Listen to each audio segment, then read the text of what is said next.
రాజులకు రాజు ప్రభులో ప్రభు అయిన యేసుక్రీస్తు నామమున మీకు శుభములు. ఈరోజు దేవుడు మనకు అనుగ్రహించినటువంటి వాగ్దానము దినవృత్తాంతముల మొదటి గ్రంథము 17వ అధ్యాయము 27వ వచనం. యెహోవా నీవు ఆశీర్వదించిన ఎడల అది ఎన్నటెన్నటికి ఆశీర్వదింపబడి ఉండును. ప్రియులారా, ఈ వాగ్దానాన్ని గురించి మనం పరిశీలించినట్లయితే దేవుడు దావీదుతో చేస్తున్నటువంటి వాగ్దానము.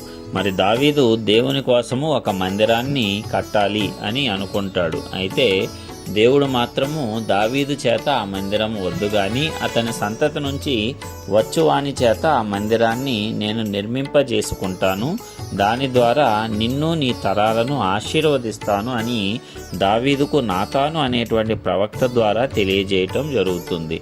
ఎందుకంటే దావీదు దేవునికి ఇష్టపూర్వకంగా నడుచుకునేవాడు, దేవుని హృదయానుసారుడిగా కీర్తింపబడినవాడు. దేవుడు ఎలాగో ఆలోచిస్తాడో అలాగే దావీదు కూడా ఆలోచించి దేవునికి ఏది ఇష్టమో అది చేయటానికి ఎల్లప్పుడూ కూడా సిద్ధపడినటువంటి వాడు. అందుకే దేవుడు దావీదును ఎంతగానో ప్రేమించడమే కాకుండా ఎంతగానో హెచ్చించాడు.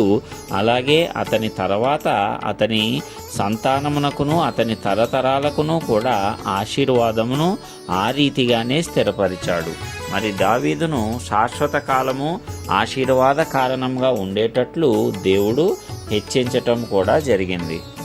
దావీదు జీవితకాలంలో యుద్ధాలు పోరాటాలు అనునిత్యము ఉండేవి. కాబట్టి దేవుడు విశ్రాంతి కలిగినటువంటి దినములలో నా మందిరంను నిర్మింపజేసుకుంటాను అని చెప్పి దావీదు యొక్క కుమారుడైన సొలొమోను చేత ఆ మందిరాన్ని నిర్మింపజేసుకుంటాడు. అందుకే సొలొమోను యొక్క దినములలో యుద్ధములు జరగకుండా దేవుడు నలుదిక్కులా కూడా వారిని వారి రాజ్యాన్ని కాపాడుతూ వచ్చాడు.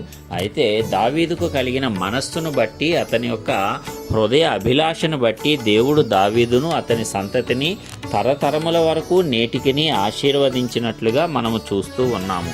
అదే విధముగా దేవుడు దావీదుకు చేసిన ప్రమాణములలో ఏమిటంటే, నేను నీ యొక్క సింహాసనాన్ని స్థిరపరుస్తాను, నిత్యము కూడా ఆ సింహాసనం మీద నీ సంతతిలో నుంచి వచ్చిన ఒకడు రాజ్య పరిపాలన చేస్తాడు అని చెప్పటం జరిగింది. మరి అదే రీతిగా దేవుడు తన వాగ్దానముల విషయంలో అబద్ధమాడేటువంటి వాడు కాదు. కాబట్టి ఆ వాగ్దానాన్ని దావీదు పట్ల నిజముగానే నెరవేర్చాడు. మరి మనుషులు రాజ్య పరిపాలన చేస్తే అది కొంతకాలము మాత్రమే కొనసాగుతుంది. కాబట్టి దేవుడు దావీదు యొక్క వంశావళిలో నుంచి నిరంతరము రాజుగా ఉండేటువంటి యేసుక్రీస్తు ప్రభువారిని తీసుకురావటం ద్వారా ఆ నిబంధనను ఆ యొక్క వాగ్దానాన్ని దావీదు పక్షంన నెరవేర్చినట్లుగా కూడా మనము చూస్తున్నాము. అందుకే దావీదు కూడా దేవుని గురించి తెలుసు. కాబట్టి మనుష్యులు ఎవరైనా మనకు ఆశీర్వాదం ఇచ్చినట్లయితే ఆ ఆశీర్వాదము ఆ ఘనత కొంతకాలం మాత్రమే ఉంటుంది. కానీ దేవుడు గనక మనకు ఆశీర్వాదమునిచ్చి ఆ ఘనతను ఇచ్చినట్లయితే అది ఎన్నటెన్నటికీ ఆశీర్వాద కారణంగానే ఉంటుంది. ఆ సంగతి దావీదుకు బాగుగా తెలుసు. కాబట్టి మరి దేవుడు నాతాను అనేటువంటి ప్రవక్త ద్వారా తనకు తెలియజేసిన దానిని బట్టి దేవునికి కృతజ్ఞతాస్తుతులు చెల్లించుచు, దేవా నీవు ఆశీర్వదిస్తే అది ఎన్నటికీ ఆశీర్వదింపబడే ఉంటుంది. కాబట్టి నీ ఆశీర్వాదము స్థిరముగా నా మీదను నా యొక్క తరముల మీదను ఉంటుంది అని దావీదు ఎంతగానో సంతోషించి దేవునికి కృతజ్ఞతాస్తుతులు చెల్లించడం కూడా ఈ వాక్య భాగంలో మనం చూడవచ్చు. మరి దేవునితో ఒక వ్యక్తి గనక సహవాసం చేసినట్లయితే దేవుని యొద్ద నుంచి ఏమేమి పొందుకోవచ్చు అనేది దావీదు యొక్క జీవితం ద్వారా మనం తెలుసుకోవచ్చు. మరి దావీదు కూడా ఏ రీతిగా దేవుడు తనకు ఇచ్చేటువంటి ఆశీర్వాదాన్ని గుర్తుపట్టగలిగాడో మనము కూడా దేవునితో అంత లోతైన సహవాసాన్ని కలిగి ఉంటే దేవుడిచ్చే ఆశీర్వాదములను మనము కూడా గుర్తుపట్టగలము. అవి ఎల్లప్పుడూ నిత్యము నిలిచి ఉండేటువంటి శాశ్వతమైనటువంటి ఆశీర్వాదంలే.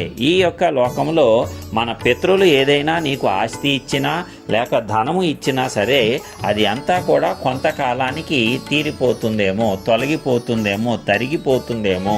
కానీ దేవుడిచ్చినటువంటి ఆశీర్వాదము ఎన్నటికీ కూడా తరిగిపోదు. అది తరతరములకు యుగయుగములకు కూడా నిలిచి ఉంటుంది. శాశ్వత కాలము దేవుని యొక్క ఆశీర్వాదము మన మీద, మన యొక్క తరముల మీదను నిలిచి ఉంటుంది. కాబట్టి ప్రియులారా, ఈ వాగ్దానమును మనమందరము స్వతంత్రించుకుందాము. దావీదు పొందుకొనిన ఈ వాగ్దానమును శిలువ ద్వారా యేసుక్రీస్తు ప్రభువారు మనందరికీ కూడా ఇవ్వటం జరిగింది. కాబట్టి నీవు నేను కూడా ఇప్పుడు ఈ వాగ్దానాన్ని స్వతంత్రించుకోవచ్చు. దేవుడిచ్చిన ఆశీర్వాదం ఎన్నటెన్నటికీ నిలిచే ఉంటుంది. కాబట్టి మనము దేవుని యొద్ద నుంచి పొందుకునే ఆశీర్వాదములు మనతో పాటు మన తరాలకు, మన యొక్క జీవితకాలమంతయు కూడా కొనసాగటానికి, స్థిరముగా ఉండటానికి ఆ పరిశుద్ధాత్మ దేవుడు మనందరి ఎడల కృప చూపాలని నజరేయుడైన యేసు పరిశుద్ధ నామమున ప్రార్థించుచున్నాను. ఆమేన్.